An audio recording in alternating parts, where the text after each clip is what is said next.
সবাইকে স্বাগতম জানাচ্ছি আমার সাথে থাকার জন্য।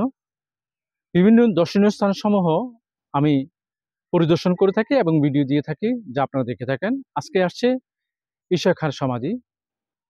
বাংলার যে ভারত ভূঁইয়া রয়েছেন তার মধ্যে ঈশা খাঁ একজন অন্যতম।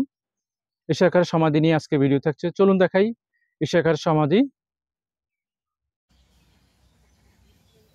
এই হচ্ছে ঈশা খাঁর কবরের সামনের অংশ, অর্থাৎ তার যে সমাধিসৌধ রয়েছে সমাধিসৌধের সামনে আপনারা দেখছেন ঈশা খাঁর কবরটি বাংলাদেশের গাজীপুর জেলায় কালীগঞ্জ উপজেলায় বক্তারপুর গ্রামে অবস্থিত।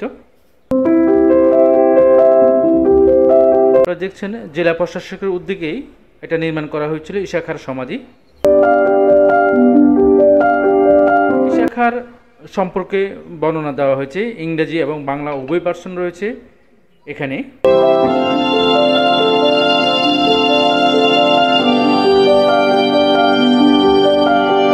তার সম্পর্কে ধারণা রয়েছে এখানে।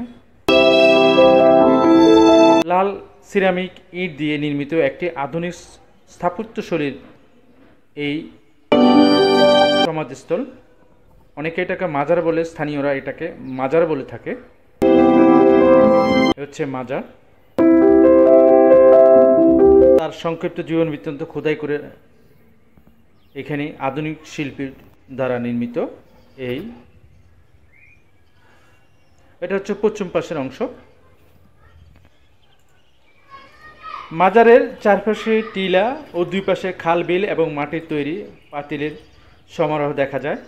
আপনারা যে মাজারটি দেখছেন তার ঠিক সামনের অংশে আমি দেখাবো আপনাদেরকে, অপেক্ষা থাকুন। এখন হচ্ছে দেখেন এই সামনের অংশটুকু খোলা মাঠ, বিস্তার মাঠ এখানে রয়েছে, সবুজের কমতি নেই।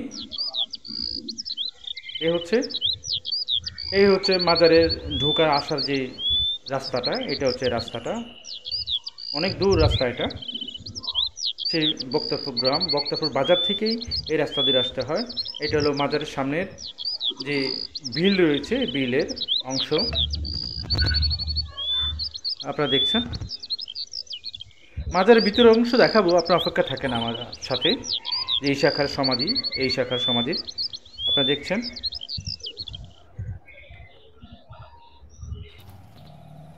দূর থেকে মাজারটা এরকম অংশ দেখাচ্ছে।